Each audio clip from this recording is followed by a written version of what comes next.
Now, breaking news from NBC4. That breaking news, we have an update to the hazmat situation at the Ohio State House. Officials are now giving the all clear. An official tells us a small suspicious package was found, prompting the city to take precautionary measures. We're now being told the package did not turn out to have any suspect materials inside. Well, after months of having a chill in the air, it appears that warm weather is here to stay. That means more people will be getting outside to enjoy everything that the city has to offer, from sporting events at Lower.com Field and Huntington Park to the restaurants and bars of the Short North. With more people getting out and about, the city is looking to avoid one thing: violence sparking up.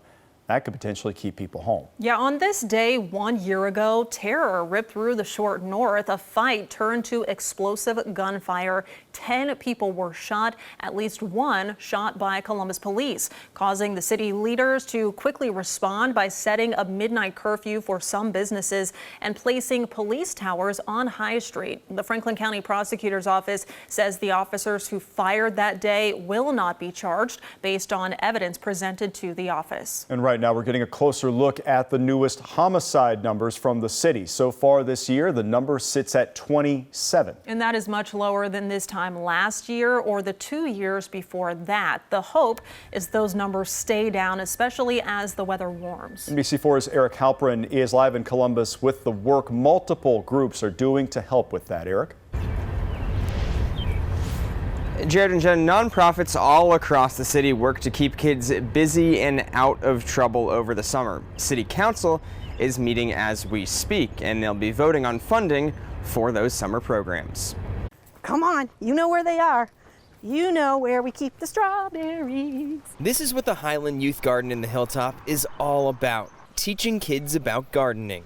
Do you see any that are red and ready to go? Giving them the chance to grow right along with the crops. Why gardening? Gardening is at the heart of who we are as people. Shelley Casto is executive director at the Garden. One of its programs is called Green Teens. It's 9 weeks long. Over the summer, 15 teenagers will work at Highland, learn about what it takes to grow food, staff its market, and learn about career readiness. We really know how to reach young people even when they think they don't want to be outside, they think they don't want to dig in the dirt. In fact, most do, and we can make that a positive experience for them. Casto says it often sprouts interest for teens who previously had no interest in gardening. It's one of 90 groups City Council is voting on funding for at Monday's meeting. The dozens of programs include athletics, arts, music, workforce development, and more. So by providing this great variety, kids can find something that interests them, and when they can get engaged in things that they find interesting, they're less likely to be just hanging around doing nothing. According to Councilmember Nancy Day-Ockauer and Casto, the hope is all the efforts will keep kids away from crime over the summer, planting seeds for the future in the garden and in the community. Summer for a garden and for working with youth is a really important time. And in total, between all the groups, Council is voting on a little more than $8 million in funding. It is expected to pass. Local for you in Columbus, I'm Eric Halprin, NBC4. Eric, thank you. Overseas now, Hamas says it's accepted a ceasefire proposal, but Israel is still moving forward with its planned invasion of Rafah. NBC4 Washington correspondent Jesse Tenor joins us with the very latest from the Middle East. We are at a critical stage right now. The Israel-Hamas war in Gaza could be closer to an end. The terror group Hamas announced Monday it accepted a ceasefire proposal. At the White House, National Security Advisor John Kirby says U.S. officials are still reviewing it. We'll be encouraged when we get a deal in place and we can start seeing hostages get back with their families. The details of the potential ceasefire deal are still unclear. A spokesperson for Israeli Prime Minister Benjamin Netanyahu called Hamas's proposal far from Israel's necessary requirements. The news came just hours after Israel dropped flyers ordering Palestinians to start evacuating from Rafah. A military operation in Rafah right now would dramatically increase the suffering of the Palestinian people. On Monday, President Joe Biden told Netanyahu once again that his troops should not attack. But Netanyahu insists taking Rafah would ensure Hamas cannot repeat its October 7th attack. More than 1 million Palestinians are still sheltering there. The problem now is there's such limited places for them to go inside Gaza, and there is no effective way to distribute aid to them. Rafah has been a main entry point for humanitarian aid to Gaza. That's why U.S. officials are still hopeful for a deal to end the fighting. A ceasefire is absolutely achievable. To the weather now. It is the first Monday of May. It has been far from bright and sunny. Right now, you're getting a look at the gray conditions there in Grove City today. As you can see, radar going to have a little bit of an issue with rain here for the next few days. Monday were a forecast. Exactly right. But I will say, at least we've got those pleasant temperatures. Just may want to keep the rain gear handy all through the week, Chief. Yes, and it's not snowing. You always say that. But it snowed on the 9th day of May back in the day, so. What do we have until Mother's Day, right? Yes, for freezes. All right, you got one more week. Yeah, one more. There's going to be some. And then your pass expires. Yeah, that we're done. But yeah, we've actually got some cooler weather heading our way. Also, some more showers, a few rumbles of thunder down towards the south. You can see them near the Ohio River this evening. Most of the rain shower activity working its way through portions of Licking, Delaware, and now up into Morrow County this evening. You can see a little bit more of that moderate stuff slow moving as well, as it is weakening a bit as it moves to the north, also into Knox County. Temperature-wise, we're at 65 right now. Numbers may creep up a degree or two before sunset tonight, and then we'll see those numbers gradually falling as that second round of rain returns. Stronger storms are expected later on your Tuesday. We'll track what to expect with them coming up in just a few minutes. All right, Dave, thank you. And with rain being a threat most of this week in central Ohio, you gotta know when you need an umbrella, so you want to get the free Storm Team 4 weather app. Just search NBC4WX in your app store. Growth is visible in Columbus nearly everywhere you look, and tonight we're digging into how that growth is impacting our airport. Yeah, numbers show it was a record-breaking spring for passengers at John Glenn International Airport. NBC4's Anna Hoffman is live there with details. Anna? Jen and Jared, airport officials tell me it was the busiest February and March on record. And by the crowds we've seen here today, they tell me that momentum is just going to keep going up. It says our community's strong. Columbus airport officials say they are soaring past records. March 18th through 24th was the airport's busiest week ever, with 196,000 passengers flying through Columbus. Families like the Conways, who come through the airport often to bring their son to and from Ohio State, say they've noticed it. When we first came, when we were looking at schools, so that would be like 5 years ago, we would come out. It was a quiet little airport, but now, as you can see, on a Monday, there's a lot more activity. It seems like a lot more volume coming through. Worthington residents Shelley and Chet Ridenauer say the city is becoming a destination, not just a place to pass through. It just seems busier and busier and expanding all the time, which is great. The Intel plant is transformative for this area. I mean, the whole area is going to change. Kristen Easterday with Columbus Airport say March numbers have been going up by 8.5% year over year. I think the demand from Central Ohio just continues to grow, and we're seeing even our airlines respond. So they have added 10 more nonstop routes over the beginning of the summertime. Some of those new routes start this month with nonstops to New Orleans and Philadelphia. Easterday says preparations are underway to start construction on the new terminal at John Glenn International. New airport is sorely needed. We are already talking with the airlines as we grow the new terminal, so they're even talking about what gates at the new terminal they'll be using, and hopefully as our community grows, we'll see more flights added. The numbers for April are not in at this time. A list of all of the new nonstop destinations coming this summer are on our website, NBC4i.com. Local for you at John Glenn International Airport, I'm Anna Hoffman, NBC4. Anna, thank you. And right now you are getting a look at a rendering of the new terminal you heard Anna discuss. The project is expected to cost about $2 billion. The renderings reflect the progress made 60% of the way through the design development phase. A ticketing lobby, security checkpoint, and central marketplace were all shown in the new images. A parking garage project is being built at John Glenn International to accompany the terminal there. Columbus Regional Airport Authority's board voted to approve a contract for the parking garage. That'll be built on the site of the McDonald's that's on International Gateway. It will include 5,000 spaces and 100 electric vehicle charging stations.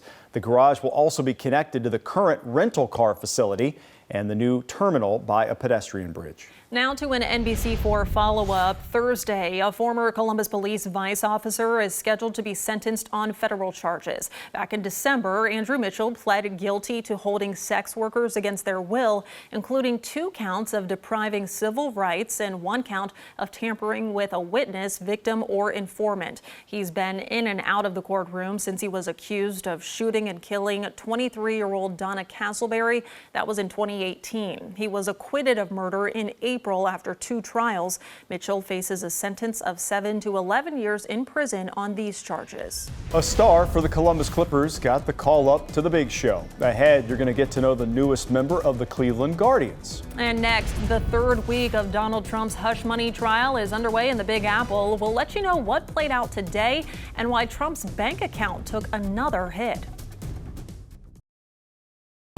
Local for you. NBC4 at 5 starts now. And right now, the threat of severe weather is pushing across central Ohio, leading Storm Team 4 to issue a weather alert day. As you can see there on the radar on your screen, bands of rain are aiming for our area as the evening commute rolls on.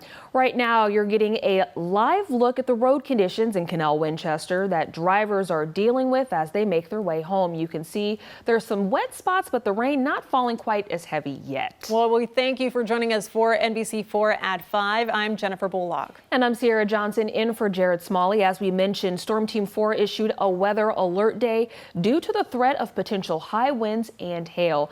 And that's why we're bringing you team coverage with the most accurate weather team 10 years in a row by weather rate. Meteorologist Dave Mazza and Joe Spear are grinding away, tracking everything you could see in your neighborhood. And we have NBC4's Eric Halperin, who had a chance to talk to emergency management agencies. We're going to start our team coverage with Chief Dave Mazza. So Dave, what are we seeing right now? So we're kind of getting in between 2 different systems. Not exactly a good setup right now because we had rain earlier today, some very heavy rain this afternoon, and that added to that moisture down at the low levels. Now we're starting to see a little bit of sunshine and we're heating back up. That's the bad news this afternoon as we are starting to heat back up. The good news is, though, for that evening commute, notice we've got some relatively drier air in place at this time. Notice also we've got this yellow box that has been expanding. That is for a tornado watch, which does include at this time just Crawford County in our area, so off towards the north. I think it is very possible to likely that we're going to see some kind of watch expanded across our area as we head into the evening hours tonight, mainly because what we are watching right now is for some of these thunderstorms that are developing across Indiana, some of which already that have been very strong to severe are going to continue to move towards our backyard over the next 2 hours. Notice these storms that have developed just off towards the west of Indianapolis. We've still got that tornado warning cell out there as well at this time, and those cells are going to continue to push towards our area over the next 4 to 5 hours, and I do anticipate seeing some stronger thunderstorms into our backyard. Notice also the Storm Prediction Center still has a good bulk of our area under this, I'll take these warnings off here for a second, but bulk of our area under the enhanced risk or level 3 out of 5 risk for seeing strong to severe storms. We will time the arrival this evening of the second round of storms and look ahead to some cooler weather heading our way with meteorologist Joe Spear in just a few minutes. All right, Dave, thank you. Today, the Storm Prediction Center has much of our area under a 3 out of 5 risk for severe storms. Many of you may be wondering, what does that even mean? So we're going to break it all down. 2 out of 5 falls under a slight risk. That is 1 step below the risk that much of our area is currently under. This means a scattered severe storm is possible. So things could be short-lived and or not widespread. Now let's go to where we are enhanced. So numerous severe storms are possible, more persistent and or widespread, with a few being intense. Then the next level, that is moderate, and that means that widespread severe storms are more likely. So that means long-lived, widespread, and intense. Some good information there. Well, this evening's weather means it'll be a busy night for emergency management agencies here in Central Ohio. This is on top of the busy season they have already had. NBC4's Eric Halperin is in Columbus to take us through what they've already done and could be dealing with later tonight. Eric? Sierra, it's only early May and Central Ohio has already seen several rounds of severe weather. This means that local EMAs have had to prepare time after time, and some have had to respond. Dark, ominous-looking skies in central Ohio, a common sight for the region this season. Here we are again with another severe weather threat for much of Ohio, actually. Alex McCarthy is the director of Delaware County Emergency Management. Already this year, those scary skies have brought some strong storms and sometimes damage. This is unusual in terms of season. I mean, Delaware County, we'll typically get one tornado every 2 to 3 years, give or take. And the fact that we've already gotten 3 tornadoes in a year and we're just now technically getting into severe weather season, this has been a very busy year. It's also been a busy season for Franklin County Emergency Management and Homeland Security. Director Jeff Young showed us the room where tornado sirens are activated. He says to deal with repeated rounds of potentially severe weather, his team uses a rotating on-call system. We had tornadoes in the area in February and some significant tornadoes that caused damage, and that's very unique. And then it has continued in this sequence of every couple weeks we've had a round of severe weather come through the area. Both directors hope the weather calms down, but say their crews are ready if it doesn't. Not only do you have to be constantly on the guard for severe weather around here this year, but you've got some folks who've already suffered through one tornado, and I can imagine it's got to be somewhat difficult to now have to keep going through. And as for the rest of this evening, both directors talked about having a plan, knowing where you'd go in your house if needed, and making sure your devices are charged. Local for you, I'm Eric Halpern, NBC4. Thank you, Eric. To know when severe weather could be making its way to your neighborhood, you'll want to download the free Storm Team 4 weather app. Just search NBC4 WX in your app store. Well, developing now, Columbus police say 2 people are in custody after allegedly stealing 2 cars and hitting 3 police cruisers. Yeah, so the chase ended near South Franklinton. That's where NBC4's Isabel Cleary is now. So, Isabel, what do we know? The chase ended right here near the former Cooper Stadium. An officer I spoke with on scene says both suspects were juveniles. One is in custody. The other was taken to Nationwide Children's Hospital in stable condition.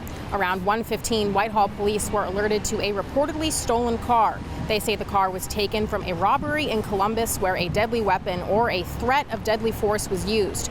Whitehall asked for Columbus police assistance. CPD chased the suspects in the initial car before they got out and got into another stolen car. Police say 3 cruisers were hit by the suspects, 2 at Franklin Heights High School and 1 head-on at the intersection of Climb Road and River Bend Road. 1 more cruiser did run into something during the chase, but police say this was not one that was hit by either suspect. Now, an officer shared that the roads are clear and traffic should not be impacted by anything from this incident. Local for you, I'm Isabel Cleary, NBC4. 1 in 5 people is dealing with a mental health disorder. That's according to the Ohio Suicide Prevention Foundation. May is Mental Health Awareness Month, a time to shine a light on the resources available and that it's okay to ask for help. NBC4's Anna Hoffman is here to tell us about some of the help out there if you or someone you know is struggling. Jen and Sierra, the Ohio Suicide Prevention Foundation says May is all about checking in on yourself and seeing what you need. They say mental health impacts all kinds of people and the problem might not be visible. There is hope, there is help. Molly Mottram is the Associate Director of the Ohio Suicide Prevention Foundation. She says May is a time to have important conversations about mental health. Having a whole month being able to dedicate to checking in with yourself, highlighting the importance of resources. She says on average, 5 people in Ohio die by suicide every day. OSPF has people across the state training others on how to identify warning signs. She says their goal is to connect people struggling with the services that will best help their needs. She says one of the most convenient is the suicide call and text hotline 988. And they're a trained counselor for the 988 line, and they're going to walk through what, even if you're having just a bad day and you need somebody to talk to, that person's on the other line to kind of talk you through that bad day. She says as of the end of 2023, 988 received 10,000 to 12,000 calls and texts a month in Ohio.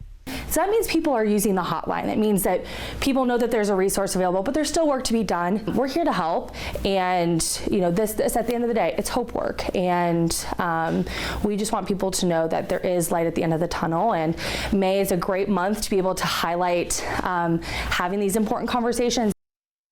OSPF says from 2020 to 2022, more than 17,000 people in Ohio were trained in recognizing signs of suicidal thoughts and how to best respond. If you or someone you know is struggling, we've posted even more resources on our website, NBC4i.com. Jennifer. All right, Anna, thank you. And yes, if you are struggling, you are not alone. Do not suffer in silence. Right now on your screen, you're getting a look at some of those resources Anna mentioned. The number for the National Suicide Prevention Lifeline is 988. The Ohio Suicide Prevention Foundation is 614-429-1528. Well, over the past several weeks, we have seen numerous protests at universities across the country, including The Ohio State University. Last month, at least 40 people were arrested, some of who were students, during a pro-Palestine protest. Now, Ohio Attorney General Dave Yost is warning universities the students arrested during these protests may face felony charges under a 70-year-old law meant to target the Ku Klux Klan.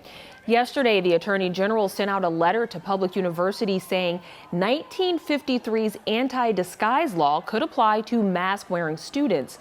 Yost said, quote, "I do not wish to see anyone's First Amendment rights abridged, nor see anyone surprised that they violated the law." A spokesperson for Ohio State said the university is, quote, reviewing Yost's letter, but did not say how it might impact previously charged protesters. Happening tonight, Columbus City Council wants to hear from you as they work to update the city's zoning code and map for the first time in more than 70 years. Tonight, Council President Shannon Hardin and Chair of the Zoning Committee, Rob Dorans, will hold a series of public hearings regarding the proposal. The hearing starts in just about 20 minutes at 5:30 at the Douglas Recreation Center. Coming up, President Biden delivered the remarks at the National Holocaust Museum Days of Remembrance ceremony. We'll have the latest of the message he delivered as pro-Palestine protests continue to happen across the country. Joe? And a tornado watch expanded for areas in northern central Ohio as the chance for severe weather gets closer. We're tracking the timing and the threats for the rest of this evening. Jen? And Donald Trump found himself back in a New York City courtroom battling charges connected to an alleged hush money payment to Stormy